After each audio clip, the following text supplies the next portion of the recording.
What is up, developers? Welcome to the source. In this video, we're going to be making this orbit simulator in Xcode and SpriteKit. When we're finished with this project, we're going to have this super cool blue Earth rotating around a yellow sun, and we can change the eccentricity of the orbit on the fly. Here's the game plan. We got to set up our scene. We got to add nodes to our scene. We got to position those nodes, in this case the Earth and the sun, and then set up physically realistic Kepler's law with sliders. To set up the scene, we gotta clean up some of the things Xcode adds in automatically that we don't need. In case you're wondering what a node is, it's just an object with a position, shape, and color. In this scene, we have a yellow sun, a blue Earth, and a path. We have to position those nodes so the sun will be on a focal point and the Earth on the path. Finally, we'll set up Kepler's law to make things realistic. We'll use conservation of angular momentum to figure out the speed at any point in our path. Let's get into the code. To get started, open up Xcode, hit File, New, Project. Choose macOS, Game, and click Next. Give it a good name and save it in your development files folder. Next, clean up the scene. To do this, go to GameScene.sks, delete the hello world, set the anchor point to 0, 0. In GameScene.swift, remove everything except didMove and update, and clear the contents of those functions. Now let's set up our nodes. Make a path, Earth, and sun. Those are SK-shaped nodes. I'm going to make a function called createNodes. To make a node, just call SK-shapeNode. For this, we're going to need the width, height, and the scene size. You can take the scene's frame.width and frame.height. We'll also get the center. The path then will be an ellipse of the scene size, set the path position to center, and add the child. Call createNodes and didMove. Now we can set up the Earth and the sun. Those are both circles, so I'm just making the sun a little bit larger than the Earth. We're going to need colors for the Earth and the sun. I'm choosing blue for the Earth and yellow for the sun, which is a mix of red and green. Set the fill color to these colors. For now, I'm positioning both of these nodes at the center, adding the childs, and now we can see that it is perfectly positioned in the center of the scene. To set up the position of the sun and the Earth, we have to know the eccentricity of our elliptical orbit. So I'm going to make a variable called eccentricity and set it to 0.33. And two functions I'm making are called position sun and position Earth. Position sun is not too hard, you just need the focal point of the ellipse and the path center. Next, I'm going to make a function called update orbit path, which will clear the orbit path from the scene and then update it with the new eccentricity and then add it back to the scene. So the way we're going to do that is we just got to make sure when we're trying to remove from the parent it's not equal to nil, because that's dangerous. And then we set it to nil. We set up the new constants. We need this AB ratio, which is just the width ratio to the height of the ellipse. And I'm adding some conditional code to make sure that our ellipse is kind of in the center of the scene and doesn't go outside of it. So just make it again with the path using width and height as AB, and then I'm going to call it in our didMove function. Then I also call position sun, and it looks like it's working. I mean, the sun is just there on the focal point. Now we can get on to positioning the Earth. For this, I'm going to add an ellipse geometry helper, which is the radius formula for the ellipse. So that's the radius of the Earth at some angle. We're going to need two geometrical constants. That'd be epsilon and alpha, which you can investigate the geometry yourself. I'm referencing a textbook called Fowles to do this, and I'm just copying that equation in. But I do need to initialize this Earth angle and the Earth alpha. And now I put in the equation, alpha over 1 plus epsilon times the cosine of the angle. And I do need to get the alpha. We can check out the alpha equation here.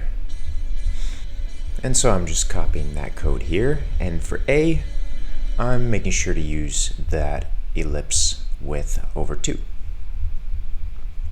I'm initializing the ellipse alpha variable. And every time we change the eccentricity, I have to update the alpha. So in eccentricity, I'm adding a did set call. And in there, I am setting ellipse alpha equal to get alpha. And I'm also positioning the sun, because whenever the eccentricity changes, the focal point changes, and so we have to reposition the sun.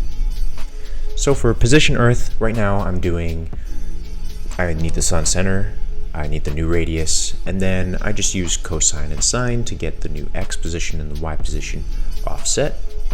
In update, I'm adding 1 over 60 to the Earth angle, and that'll update the angle of the Earth. And it seems to work. I'm just having a little fun here, adding dynamic eccentricity with a sine function, using float of the current time. I'm gonna make the ellipse kind of like shrink and go crazy. Are you ready for some physics? Now, if you made it this far, pat yourself on the back. This has been a lot of code, and good job on you for sticking through. I'm going to add this textbook to the project and upload it to GitHub so you can see some of the physics for yourself. To set up Kepler's law, we need an interpolation resolution and an array of angular velocities. I'm making a function called makeAngularVelocityArray, or makeAngVArray for short, which will set the angular velocities. The increment is just an angle. It's 2 pi over the resolution. I need 2 empty arrays, a radius array and an angular velocity array. The radii I can get from the radius helper. In this for loop, we can see I'm just using as the angle increment times float of I. Now, for conservation of angular momentum, how I'm going to solve this, I need a starting angular velocity. And to do that, I need a starting time, which I'll scale with the resolution. So I take increment divided by the time, which is an angle over the first time. That gets me my first angular velocity.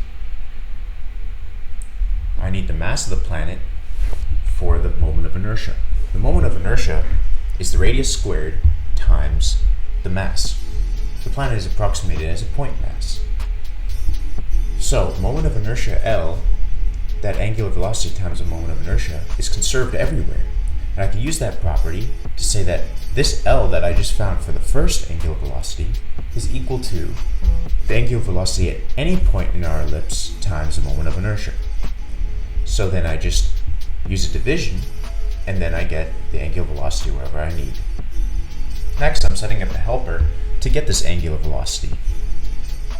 I'm going to need increment again, so I just copy-pasted it. And the current angle index, I need to index into that angular velocity array. I could say it's just the angle divided by the increment, but this would be wrong, because if we're above 2 pi, then we'll be out of bounds, and then we'll be outside of the array. So we have to use a float remainder by dividing by 2 pi. Then in update, I'm going to set up time step, which will be 1 over the frame rate. And then the change in the angle will be the time step times that get angular velocity of the current angle.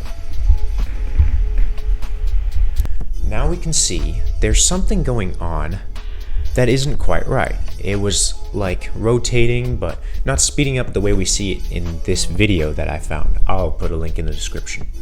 And it's because if you saw that equation, x and y are ellipse positions. I was using simple circle calculations for the position instead of the ellipse equation. So we're going to use the semi-major and semi-minor as the arguments to find the position of the Earth. And then that should fix it. Now with a resolution of 8, you can use that Mario Kart rainbow strip analogy. Like as soon as it hits that angle, it'll speed up really fast. So So if we change the resolution to something like 40, you'll see that there's a much smoother transition between the speeds, and you can't even notice it. Just one last thing for us to do, and that's to add that eccentricity slider. So go ahead and go into main.storyboard and add a label for eccentricity. I'm going to add a text field, and that's going to be called the eccentricity text field. And then I'm going to add a slider right underneath, and I'm going to call it eccentricity slider. Open up a new tab and put in the view controller. It's like that top right button under the panel that brings up the class properties. So then you hold control and you drag off of the different elements above or below the view.load function. And we need to name these properly, so eccentricity slider did change is really what we care about here. And to access it, I'm changing sender from any to NS slider, and we can get the new eccentricity from that slider by taking sender.float value. And I also forgot, you gotta make sure to put in some default values and set the bounds. You don't want the eccentricity to go higher than 1, otherwise it will break. You'll get like a 1/0 division, which is a bad idea. And I'm adding like a blue background for that eccentricity label.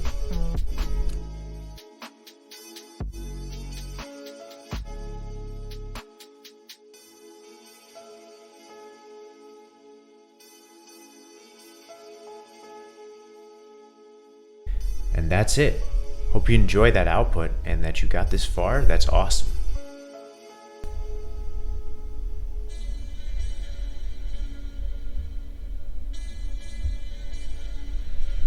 Thanks so much for watching. That was the planets tutorial. Please leave a like and subscribe, and see you in the next coding tutorial.